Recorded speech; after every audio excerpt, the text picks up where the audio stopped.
असतो मा सद्गमय तमसो मा ज्योतिर्गमय मृत्योर्मा अमृतं गमय। ओम शांति शांति शांति।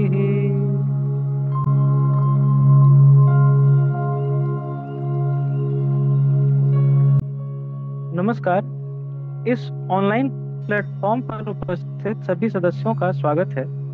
आज जीएसवीएम कानपुर मेडिकल कॉलेज के छात्र छात्राओं ने विवेकानंद स्टडी सर्कल क्लब के अंतर्गत इस ऑनलाइन सेशन का आयोजन किया है, जिसका उद्देश्य कॉलेज परिसर में रामकृष्ण विवेकानंद भावधारा तथा वेदांत दर्शन के प्रचार के माध्यम से सभी में सद्बुद्धि का विकास करके हम सभी में आत्मनो मोक्षार्थम जगत हिताय च अर्थात for one's own salvation and for the welfare of the world के सर्वोत्कृष्ट आदर्श को यथासंभव साकार करना है।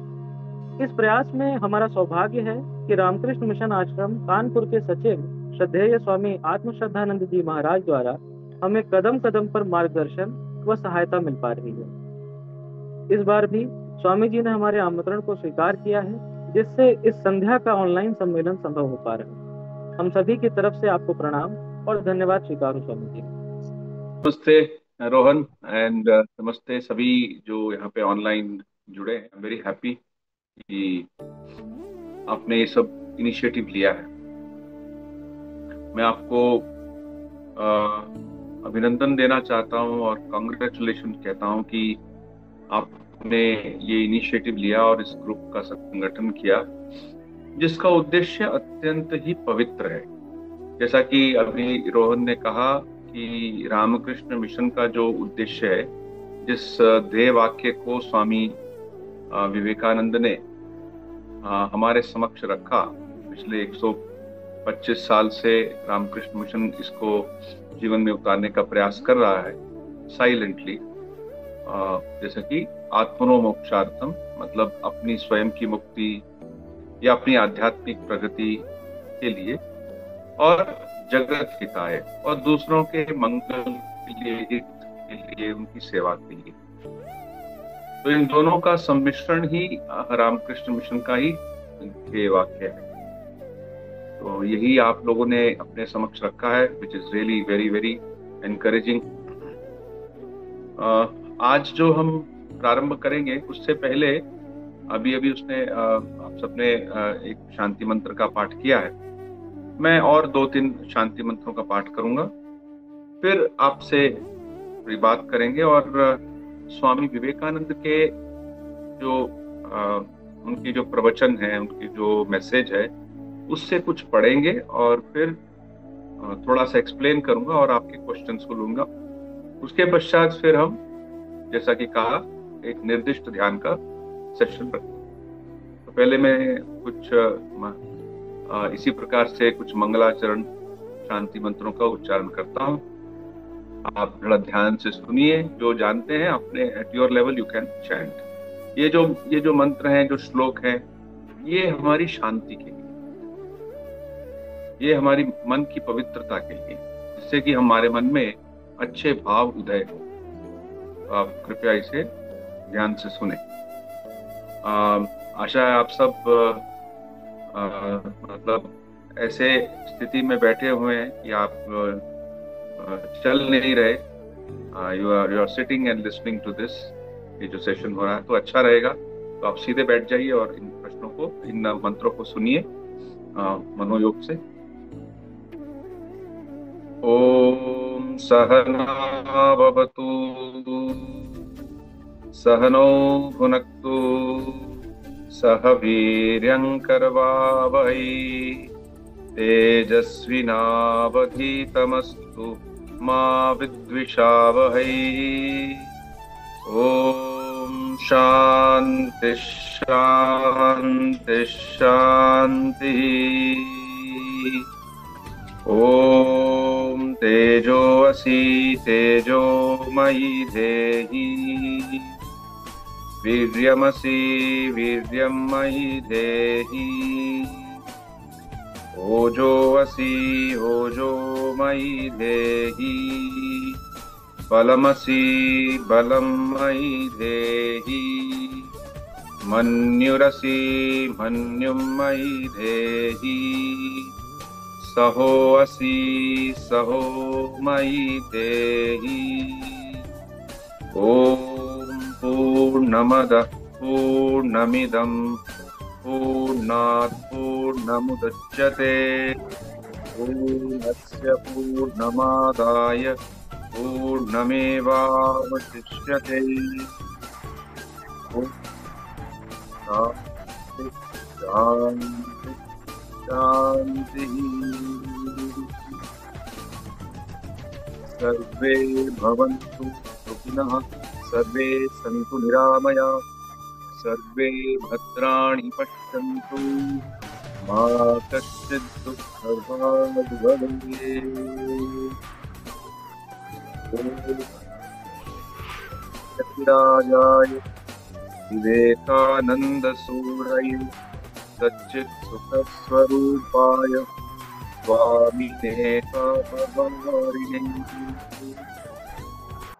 इन मंगलाचरण श्लोकों के बाद हम स्वामी विवेकानंद के छोटी सी एक पुस्तक है जिसका नाम है कर्म योग, उससे कुछ पाठ करेंगे और इसका कुछ इसके ऊपर में थोड़ा सा रिफ्लेक्शन, थोड़ा सा एक्सप्लेनेशन देंगे। इससे पहले कि मैं इस पुस्तक से पढ़ूं और आपके समक्ष इसका कुछ कहूं, इसके बारे में थोड़ी सी बातें आपसे कहूंगा। एक तो ये कि देखिए, इस प्रकार का स्टडी सर्कल जैसे आपने आज शुरू किया है और वो भी 15 अगस्त के दिन, अपना बड़ा ही ऐतिहासिक दिन है। First session you are having on this day. तो इसका, इस तरह की जो एक्टिविटी है और भी कुछ इंस्टीट्यूशंस में होती है, जैसे आईआईटी कानपुर में, वहाँ भी इस प्रकार का होता है। मैं जैसे कल सुबह जाऊंगा वहाँ पे, कल सुबह 9:45 वहाँ पे इसी प्रकार का एक सेशन ऑफलाइन पर्सन में होगा। जब मैं ट्रैवल कर रहा होता हूँ, बाहर होता हूँ, तो वही सेशन ऑनलाइन होता है। वो भी एक संस्था है, इसी प्रकार का ग्रुप है, पिछले लगभग 50 साल से आईआईटी में काम कर रहा है, 50 इयर्स। ऐसे ही आईआईटी मद्रास, अभी भी उसको मद्रास कहते हैं, चेन्नई नहीं कहते। आईआईटी मद्रास में भी एक ग्रुप है जो पिछले 28 साल से इस तरह से काम कर रहा है। And I had the blessing and the privilege of working with them for 12 years. 2004 से 2016 तक मैं जब मद्रास में था, तो उन सब से हर हर सप्ताह लगभग इन साल में लगभग 25 बार या 30 बार उनकी क्लास होती थी, तो मेरा जाना होता था वहाँ पे। तो that was one great experience. ऐसे ही Indian institute of sciences Bangalore में भी इसका ऐसे ही है।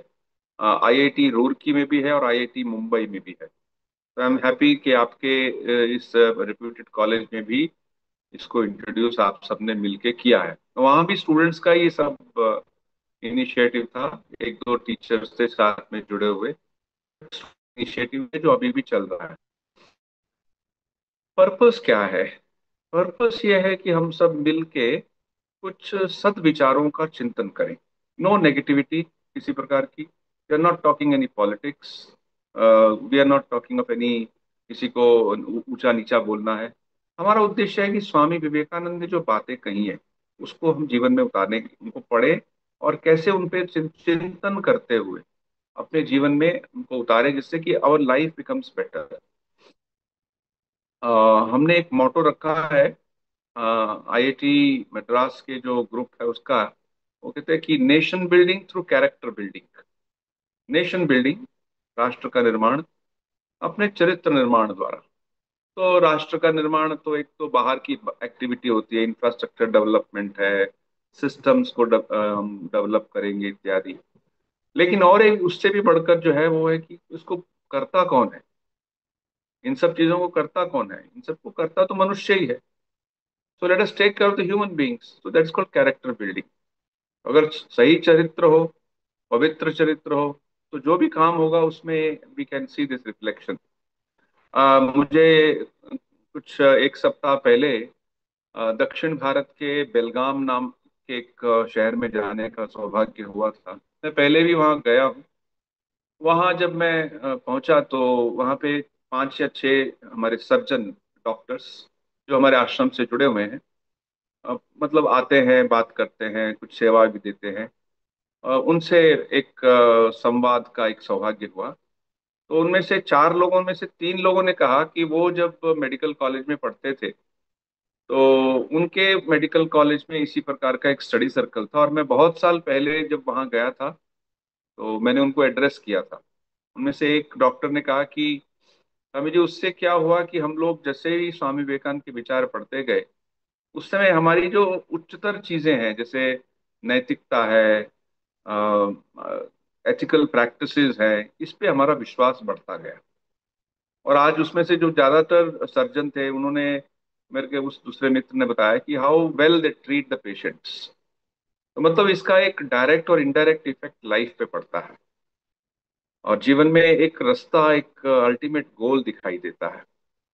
अच्छा, स्वामी विवेकानंद के बारे में तो आप जानते हैं, तो मैं बड़ा ही संक्षेप में इतना ही कहूंगा कि स्वामी जी लगभग लेस देन 40 इयर्स उनका जीवन काल था। 1902 में उन्होंने महासमाधि या उनका देहांत हुआ, और उससे पहले 1863 ही वॉज बॉर्न। तो पहले तो 15-20 साल जो थे वो अद्भुत है उनकी जीवनी, अगर आप पढ़ेंगे तो बहुत इंस्पायरिंग चीजें मिलेंगी आपको। He was born in a very rich family, so to से।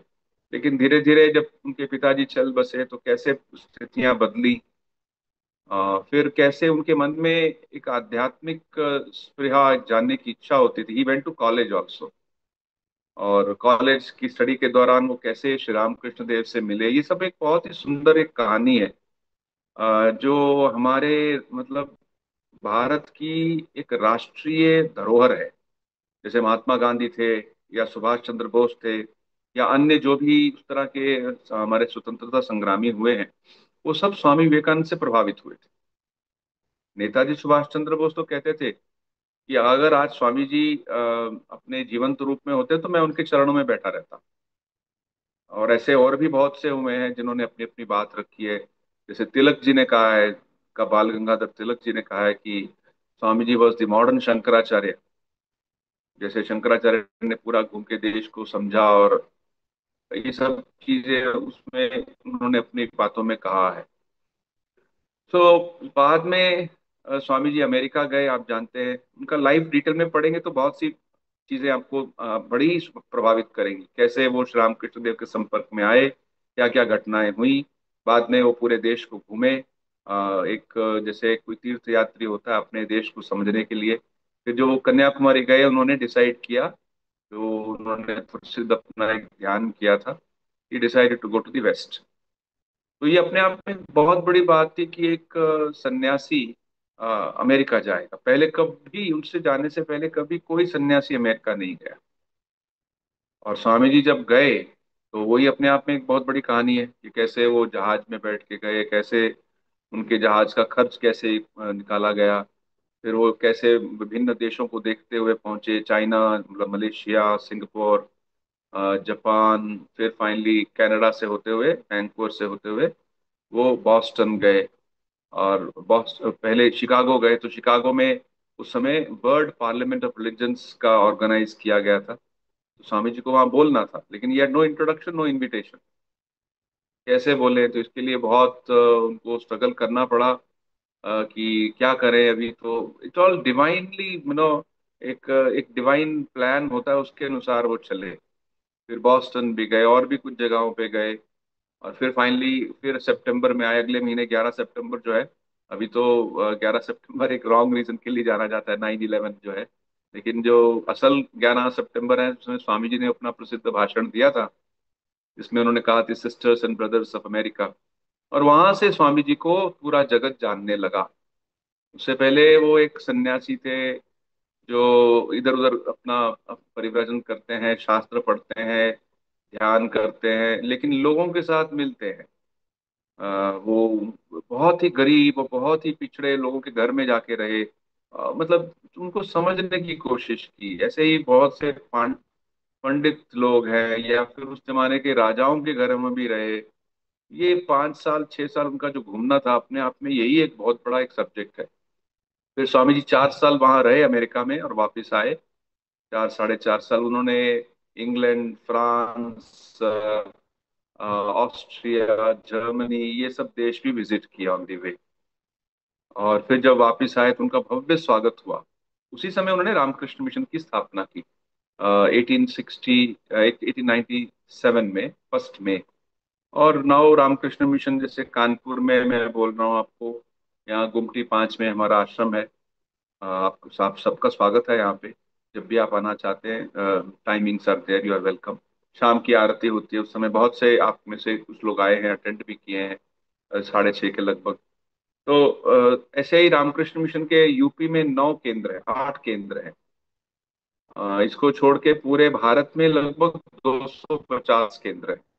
और भारत से बाहर लगभग 27 28 देशों में 50 केंद्र होंगे। इसमें अमेरिका में सबसे ज्यादा है, और वो भी सब 100 साल पुराने, कोई 120 साल पुराना, ऐसे ऐसे केंद्र है। वहां पे उनको वेदांता सोसाइटी कहते हैं, यहाँ पे रामकृष्ण मिशन कहते हैं। और बाद में स्वामी जी अमेरिका फिर दोबारा गए, और वापस लौट के जब आए उन्होंने कुछ दिन रहे, और फिर 1902 में उनकी महासमाधि हुई बेलूर मठ में अपने कमरे में ही। It was as if he knew that is, मतलब उनका अंत समय आ रहा है, तो सब मानो प्लान करके वो लेट गए और पास्ट अवे। ये उनका जीवन का बड़ा ही संक्षिप्त एक परिचय है। तो स्वामी जी ने जो अमेरिका में भाषण दिए, या फिर भारत में भाषण दिए, या अपने लेटर्स लिखे, या फिर उनके लेख हैं, कुछ पोएम्स हैं, उनके साथ बातचीत है, संवाद है, इन सब का एक कलेक्शन किया गया over the years, over the years. तो वो 9 वॉल्यूम में है अंग्रेजी में। इंग्लिश में complete works of Swami Vivekananda, 9 volumes. उसी का हिंदी अनुवाद भी है, उसका नाम है विवेकानंद साहित्य, जो 10 वॉल्यूम में है। तो उसके अलावा क्या है कि इन सब चीज़ों को भी थोड़ा सा और ऑर्गेनाइज किया जा रहा है। तो हम सोच रहे हैं अगले साल इसको और अच्छी तरह से हमारे अद्वैत आश्रम से उसका प्रकाशन किया जाएगा। अब स्वामी जी के जो विचार हैं या उनकी जो बातें हैं, वो 2 तरह की कैटेगरीज में होती हैं। एक तो है उनका मेजर चंक जो है वो वेस्टर्न कंट्री में दिया गया। तो उन्होंने वहां पे योग को इंट्रोड्यूस किया। He was the first Indian to go there and speak about yoga, पहले इंडियन। तो उन्होंने योग को इंट्रोड्यूस किया। उसमें योग में सिर्फ हम फिजिकल योग की बात मत करें, और भी आगे बढ़े तो कर्म योग है, मतलब कर्म को ऐसे करोगे जो योग जैसा हो।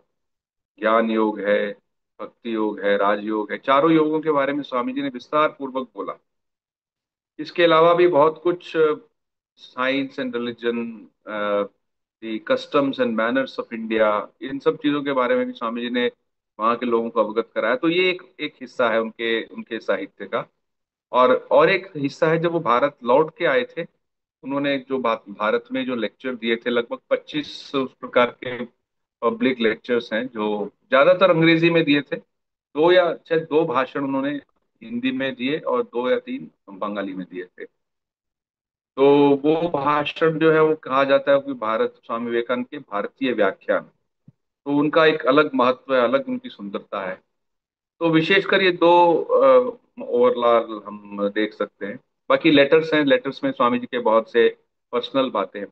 तो मैं आज प्रारंभ करना चाहूंगा कि मैं जस्ट एक पैराग्राफ पढ़ूंगा, उसका थोड़ा सा एक्सप्लेन करूंगा कि अ, स्वामी जी ने कर्म के बारे में क्या कहा है, एक्टिविटी। क्योंकि हम सबके जीवन में कर्म बड़ा अपने आप ही एक स्थान पाता है। और किसी को मेडिटेशन करना हो तो करे, इज वेलकम। लेकिन कर्म तो सबको करना है, तो it comes naturally to us. तो हम सोचते हैं जीवन का लक्ष्य क्या है, क्या पैसा कमाना है, या फिर पैसे के साथ साथ अच्छा बनना भी है, या जीवन का अल्टीमेट जो एक मोटिव क्या होना चाहिए, कर्म कैसे करना चाहिए। इसके विषय में स्वामी जी ने जो बातें कही हैं वो हम आज से पढ़ना शुरू करेंगे। साथ ही साथ हम ध्यान के बारे में भी कुछ विल गेट इन्वॉल्व। हमारे आईआईटी की क्लास में ऐसे ही होता है, हम पहले पढ़ते हैं, थोड़ा सा उसके कुछ चिंतन होता है, फिर फिर हम करते हैं कि हम मेडिटेशन के बाद में हम क्वेश्चन आंसर्स लेते हैं। डजेंट मैटर, हम पहले भी ले सकते हैं, मेडिटेशन से पहले भी ले सकते हैं। तो मैं एक पैराग्राफ पढ़ के उसको आप में अवगत कराता हूँ, फिर हम धीरे धीरे इसी को आगे पढ़ते जाएंगे, क्योंकि ये बड़े गहरे विचार हैं। हम झट से पढ़ के आगे चल जाएंगे तो इसकी जो एसेंस है उसको हम समझ नहीं पाएंगे। सो आई विल रीड फ्रॉम एक स्वामी जी का, ये अंग्रेजी में ही पढ़ोगे, ओरिजिनल अंग्रेजी में है, लेकिन I hope it's a very simple English, लेकिन साथ में हिंदी में इसका चिंतन भी करते जाएंगे। तो the yoga of action, so yoga of action, कर्म योग, ये स्वामी जी के दिए हुए 8 छोटे से प्रवचन हैं, जो कि अमेरिका में दिए गए आज से लगभग 120 साल पहले। In connection with metaphysics it sometimes means the effects of which our past actions were the causes. मतलब जिसको हम कहते हैं कि ये कह सकते हैं। But in karma yoga, we have simply to do with the word karma as meaning work, action. The goal of mankind is knowledge. ये एक बड़ी important statement है. The goal of mankind is knowledge. That is the one idea placed before us by the Eastern philosophy. Pleasure is not the goal of life, goal of man, but knowledge. Pleasure and happiness come to an end. It is a mistake to suppose that pleasure is the goal. The cause of all the miseries we have in the world is that men foolishly think pleasure to be the ideal to strive for. अच्छा, इसको लेके थोड़ा सा और चर्चा करेंगे। स्वामी जी जब कह रहे हैं कि pleasure is not the goal of life, या लेकिन हम सब तो जानते हैं, हम तो जीवन में आनंद प्राप्त करने के लिए ही तो काम करते हैं। तो there is a difference between pleasure and bliss. Bliss मतलब वो इस प्रकार से सिर्फ इंद्रियों से प्राप्त सुख नहीं है, वो आंतरिक सुख है। उसके लिए हम सब खोजते हैं, आंतरिक सुख के लिए हम सब खोज रहे हैं। लेकिन यहाँ सिंपल प्लेजर जो है, जो स्वामी जी कहते हैं, that's not the goal of life. हमारे पास है प्लेजर, हमारे पास सेंसेस हैं, but we can not really think that is the goal of life. और एक बात है कि जब स्वामी जी कह रहे हैं कि knowledge is the goal of life, इसमें और एक ऐड कर सकते हैं to understand it better, self knowledge. अपने आप को समझना, अपने आप को रियलाइज करना, मैं कौन हूं, that is the goal of life. Swami ji further कह रहे हैं, आफ्टर ए टाइम, है ना, the cause of all the miseries we have in the world is that men foolishly think pleasure to be the ideal to strive for. After a time, man finds that it is not the happiness but knowledge towards which he is going, and both pleasure and pain are great teachers. Knowledge matlab self knowledge, and that he learns as much from evil as from good, as pleasure and pain pass before his soul. They leave upon it different pictures, and the result of these combined impression is what is called man's character. हम अक्सर सोचते हैं ना, व्यक्ति का चरित्र क्या होता है।